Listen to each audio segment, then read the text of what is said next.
সেখান থেকে বারবার করে এই সাধারণ যারা মুসলিম, যারা এই ঘটনাগুলো ঘটিয়েছেন, রক্তবন্যা বইয়েছেন, তারা আরো বেশি ক্ষমতা পান এই অসামাজিক কার্যকলাপগুলো করার।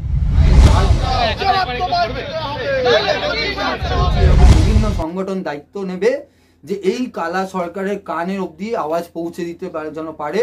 তাই আজ আমরা বিধানসভার সামনে প্রতিবাদ জানিয়েছি।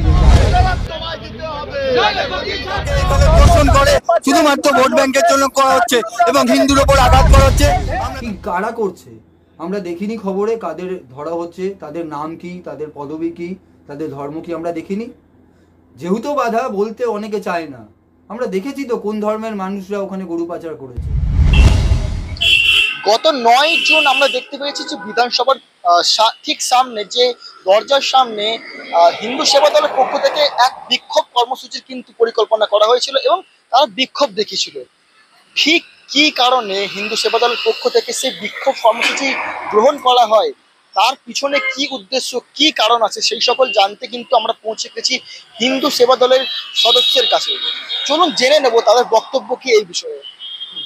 প্রত্যেকটি মানুষের অধিকার আছে তার ধর্মাচরণ পালন করার, কিন্তু যখন লাগাতার একটি সম্প্রদায় বারবার এই পশ্চিমবঙ্গের বৃহত্তম সমাজের যে ধর্মের আচরণ বা যে আবেগ তার উপর যখন আঘাত নামে, তারই দৃশ্য আমরা দেখতে পেয়েছি সেদিন। কলকাতা রক্তবন্যায় ভেসে গেছে। কেন এরকম পরিস্থিতি হবে? ধর্ম আচরণ করত তাদের সীমিত যে ক্ষেত্র তার মধ্যে থেকে, কিন্তু আমরা গরুর প্রতি একটা শ্রদ্ধা, সম্মান, ভক্তি দেখাই, কারণ আমরা মায়ের স্বরূপ দেখি গরুকে। এবং বারবার যে সরকার যে ধরনের বক্তব্য তুলে ধরেছে এই পশ্চিমবঙ্গ সমাজের সকলের সামনে, যে মুসলিম ধর্মে নিয়ে আসো, যারা মুসলিম ধর্মে জন্মায়নি তাদের দুর্ভাগ্য, এটা মেয়র বলেছেন। সেখান থেকে বারবার করে এই সাধারণ যারা মুসলিম, যারা এই ঘটনাগুলো ঘটিয়েছেন, রক্তবন্যা বইয়েছেন, তারা আরো বেশি ক্ষমতা পান এই অসামাজিক কার্যকলাপগুলো করার। তো তার বিরোধিতা জানাই আমরা। এই যে বাংলাদেশ থেকে গরু পাচার হচ্ছে, বাংলাদেশ গরু পাচার যাচ্ছে, কি কারা করছে আমরা দেখিনি খবরে, কাদের ধরা হচ্ছে, তাদের নাম কি, তাদের পদবি কি, তাদের ধর্ম কি আমরা দেখিনি। যেহেতু বাধা বলতে অনেকে চায় না, আমরা দেখেছি তো কোন ধর্মের মানুষরা ওখানে গরু পাচার করেছে। আর আপনি যে অভিযোগ তুলছেন যে হিন্দুদের গৌশালা থেকে গরু যায়, আপনি খুঁজে দেখুন হাজারে হাজার এই পশ্চিমবঙ্গের বুকে গৌশালা পাবেন যেখানে রাস্তায় ঘুরে বেড়ানো গরুদের নিয়ে গিয়ে সেবা করা হয়, বিক্রি করা হয় না। তো যেখানে সেবা থাকে সেখানে বিক্রির প্রশ্ন ওঠে না। আর যেটুকু খুব প্রয়োজনে পড়ে কোনো হিন্দু পরিবার বা ব্যক্তি যদি গরু বিক্রি করে, সেটা সে চাষবাসের ব্যবহৃত করার জন্য বিক্রি করে, সে সেটাকে কাটার জন্য বিক্রিত করে না। কিন্তু যারা কেনেন তাদের মানসিকতা হচ্ছে বিকৃত মানসিকতা। তাই তারা কেনার পর একজন হিন্দু পরিবারের কাছ থেকে একটা গরু কেনার পর সেটাকে বিক্রি করেন এই ঈদের সময় বা অন্যান্য সময় কাটার জন্য। হিন্দু সমাজ কোনোদিনও তার মাকে বিক্রি করতে পারে না, বা হিন্দু ধর্ম যারা পালন করেন, যারা মানেন, যারা বাস্তবে হিন্দু, তারা কোনোদিনও তার মায়ের দাম কারোর কাছে রাখতে পারেন না।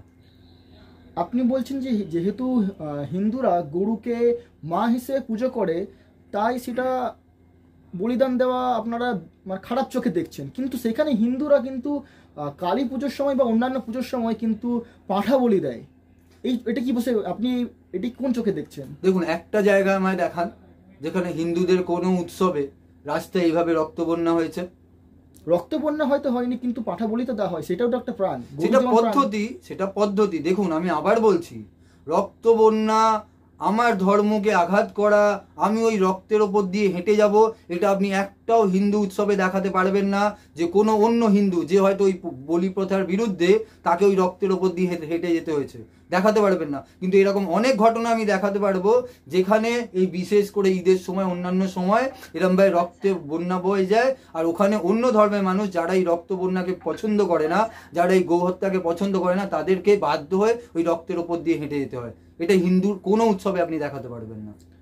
দেশের সরকার এই গো হত্যা আটকানোর জন্য কি করছে বলে আপনার মনে হয়? আর এই যে গো হত্যা, এই বিষয়টি কি শুধুমাত্র মুসলিমদের কোনো উৎসবে বা ঈদের কি তুলে আসে, মানে অন্য বছরের অন্যান্য সময় কি ভুলে যায় সবাই যে গরু হত্যা হচ্ছে বা গরুর মাংস বিক্রি করা হচ্ছে?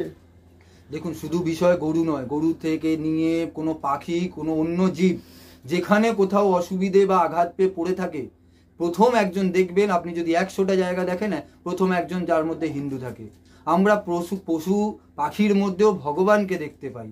আমরা কোনোদিনও তার আঘাতের, আর এটা সারা বছর চলে, এটা শুধু ঈদের সময় নয়, ঈদের সময় হত্যার সংখ্যাটা অনেক বেশি হয়ে যায়, তাই ওখানে প্রতিবাদের আওয়াজটাকে আরো বেশি করে জোরালো করতে হয়। কিন্তু আমরা সারাটা বছর বিভিন্ন হিন্দু সংগঠন আছে, গৌরক্ষা সংগঠন আছে, কুকুর থেকে নিয়ে বেড়াল থেকে নিয়ে বিভিন্ন জীবজন্তুকে সুরক্ষা করা, তাদের ব্যবস্থা করা বহু সাধারণ মানুষ করে থাকেন। তার কেউ হয়তো কোনো ব্যানারের আন্ডারে করেন, কেউ ব্যানার ছাড়া একজন মানুষ হিসেবে সেটা সেবা করে থাকেন। তো এটা সারা বছরের ঘটনা, সারা বছর আমরা জীব সেবায় বিশ্বাস করি, আমরা সারা বছর করে থাকি। এরকম অনেক হিন্দু মানুষ আছেন যারা সারা বছর, কিন্তু এই ঈদের সময় বিশেষ করে গোহত্যা বা অন্য জীবের হত্যা বেড়ে যায় এবং এরকম বন্যা দেখতে হয়, রক্ত বন্যা দেখতে হয়। ওই রক্ত বন্যার ওপর দিয়ে বহু হিন্দু মানুষকে পা মারিয়ে যেতে হয়, এই আঘাতে লাগে। তাই প্রতিবাদের যে স্বর সেটা বেশি জোরে দেখা যায় বিশেষ করে এই সময়। আজকে বিধানসভার সামনে কিন্তু হিন্দু সভা দলের পক্ষ থেকে বিভিন্ন কর্মসূচির আয়োজন করা হয়েছিল, যেখানে এই গো হত্যার প্রতিবাদে আপনারা স্লোগান দিয়েছেন বিভিন্ন। আপনি এই বিষয়টি নিয়ে কি বলবেন? দেখুন, সরকার হয়ে গেছে কালা, সরকারের কান অবধি পশ্চিমবঙ্গের বৃহত্তম সমাজ হিন্দু সমাজের 70% আওয়াজ পৌঁছচ্ছে না। তাই আমরা দায়িত্ব নিয়েছি এবং আমরা আশা করছি এরকম বিভিন্ন সংগঠন দায়িত্ব নেবে যে এই কালা সরকারের কানের অবধি আওয়াজ পৌঁছে দিতে যেন পারে। তাই আজ আমরা বিধানসভার সামনে প্রতিবাদ জানিয়েছি যে যারা জনপ্রতিনিধি, যারা এই জনতার ব্যথার কথা, প্রয়োজনের কথা ওই বিধানসভায় আলোচনা করেন, তারা এই পশ্চিমবঙ্গের যে বৃহত্তর সমাজ, যাকে মুর্শিদাবাদ দেখতে হয়, যাকে মালদা দেখতে হয়, যাকে এই শ্রাবণ মাসের সময় কাঁধে বাঁক নিয়ে বেরোতে গেলে বাধাপ্রাপ্ত হতে হয়, যাকে দুর্গা পুজোর সময় একটু সাউন্ড বেড়ে গেলে বা মন্ত্র উচ্চারণ একটু বেশি জোরে হলে ওখানে বাধা সৃষ্টি হয়, দেখতে হয়, তাদের কথাটা এই যে জনপ্রতিনিধিরা ভেতরে আছেন, যারা তোষণের রাজনীতি করছেন শুধুমাত্র ভোট পেয়ে শাসনে বসে থাকার জন্য, তাদের কান অবধি পৌঁছে দেওয়ার জন্য আজকে আমরা প্রতিবাদ করেছি। এবং আমরা দায়িত্ব নিয়ে বলে এসেছি যে হিন্দু সমাজ জাগছে, এমন একটি সময় আসবে এই পশ্চিমবঙ্গ সহ বিধানসভা গেরুয়াময় হবে।